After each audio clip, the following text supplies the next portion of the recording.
अस्सलाम वालेकुम जी, कैसे हैं सब? खैरियत से हैं? अच्छा जी, बिल्कुल एक फ़्रेश ऐड अकाउंट है हमारे पास हमारे क्लाइंट का, जिसके ऊपर हमने वर्किंग स्टार्ट की है। और काफ़ी ज़्यादा चीज़ें भी आपको जो है वो सीखने को मिलेंगी कि किस तरह से आप अपने कॉस्ट पर परचेज़ को या कॉस्ट पर रिज़ल्ट को या सीपीआर को कम कर सकते हैं या उसको हाफ़ कर सकते हैं और क्वालिटी की ऑडियंस लेकर आ सकते हैं। क्या उसके पीछे की रीज़न है? क्या उसके पीछे की स्ट्रैटेजीज़ हैं? आइए इस चीज़ के बारे में प्रॉपर जानते हैं। अभी यहाँ पर आप सबके सामने क्लाइंट का जो है वो एक ऐड अकाउंट है। अगर मैं इसकी यहाँ पे स्पेंडिंग की बात करूँ तो इस ऐड अकाउंट के ऊपर जो स्पेंडिंग हो चुकी है वो तकरीबन 1,05,000 के करीब जो है वो इस ऐड अकाउंट के ऊपर हम स्पेंड कर चुके हैं, ठीक है। और पहले भी जो है वो कैंपेन्स ये चला रहे थे, उनकी क्या रिज़ल्ट्स उनको देखने को मिल रहे थे वो भी आपके सामने है कि इनको कॉस्ट पर रिज़ल्ट जो है वो कॉस्ट पर लीड कितने का पड़ रहा था, 50, ठीक है, 51, 63, इवन के 91 का भी इनको जो है वो कॉस्ट पर रिज़ल्ट देखने को मिला, ठीक है।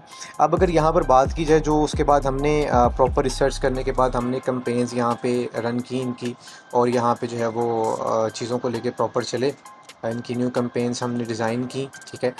उसके थ्रू यहाँ पे जो है वो क्या रिज़ल्ट देखने को मिल रहा है इनको, 21, 23 और 21 की जो है वो यहाँ पर इनको कॉस्ट पर परचेज़ या कॉस्ट पर रिज़ल्ट इनको देखने को मिल रहा है, ठीक है। अब किस तरह से जो है वो इसका कॉस्ट पर रिज़ल्ट इतना डाउन गया, उसकी रीज़न क्या है वो मैं भी आपको बताता हूँ। यहाँ पर आप ये भी चीज़ नोटिस कर सकते हैं कि जिसके ऊपर यहाँ पे जो है वो हमारी स्पेंडिंग है, फॉर एग्जांपल इन कैंपेन्स के ऊपर वो स्पेंडिंग यहाँ पर कितनी है, इस कैंपेन के ऊपर जो है वो 30,000 के करीब स्पेंडिंग हो चुकी है, इस पर 29 की है और इस पर 14 की। और जो नीचे वाली कैंपेन्स है जिनके ऊपर इनको रिजल्ट्स जो है वो कॉस्टली पड़ रहे थे, इनके ऊपर इतनी स्पेंडिंग ज़ाहिर है वो नहीं कर रहे थे, बिकॉज उनको रिजल्ट भी कॉस्टली पड़ रहे थे। और इसके अलावा जो ऑडियंस थी वो भी यहाँ पर जो है वो इतनी मेच्योर इनको देखने को नहीं मिल रही थी, क्वालिटी की ऑडियंस यहाँ पे नहीं थी। अब चूँकि इन कैंपेन्स के ऊपर कॉस्ट पर रिज़ल्ट भी कम पड़ रहा है और यहाँ पे ऑडियंस भी क्वालिटी की इनको देखने को मिल रही है, इसीलिए यहाँ पे ये इन कैंपेन्स के ऊपर हम जो है वो ज़्यादा फोकस कर रहे हैं, उनके ऊपर जो है वो स्पेंडिंग कर रहे हैं। अगर यहाँ पे मैं इसको रिफ़्रेश भी करना चाहूँ तो हम इसको रिफ़्रेश भी कर देते हैं ताकि एक चीज़ क्लियर हो जाए।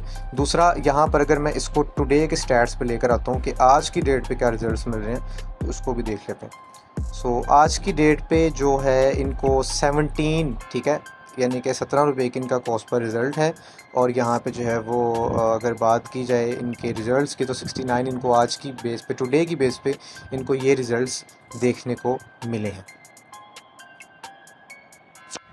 अब इसके पीछे की स्ट्रेटजी क्या है, इसके पीछे की रिसर्च क्या है, उसके बारे में अब हम यहाँ पे बात करते हैं।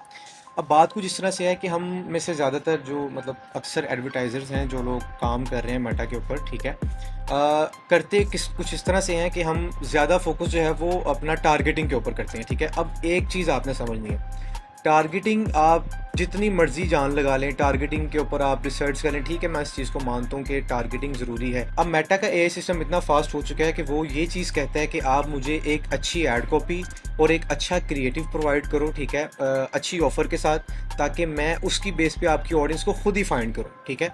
टारगेटिंग के ऊपर आप मेहनत करते हैं बट आप क्रिएटिव के ऊपर मेहनत नहीं करते।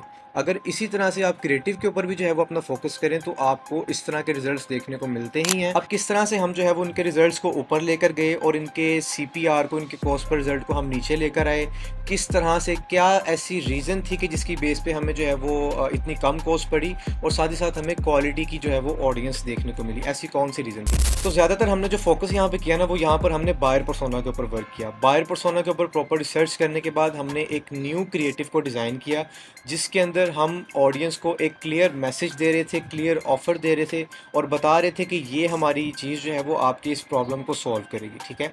हमने न्यू क्रिएटिव को डिज़ाइन किया, ऐड कॉपी के ऊपर काम किया, क्रिएटिव के ऊपर काम किया और हमें इस तरह के रिजल्ट्स देखने को मिले। ज़्यादातर जो लोग हैं वो टारगेटिंग के ऊपर मेहनत करते हैं, टारगेटिंग भी ज़रूरी है, बट 80% आपका क्रिएटिव जो है वो आपकी परफॉर्मेंस को लेकर आता है, ठीक है, कि उस परफॉर्मेंस कम करनी है या परफॉर्मेंस ऊपर लेके जानी है। आपने यहाँ पर जो है वो क्रिएटिव के ऊपर जो है वो ज़्यादा फोकस करना है कि क्रिएटिव आप किस तरह का जो है वो अपनी ऑडियंस को दिखा रहे हैं, ठीक है।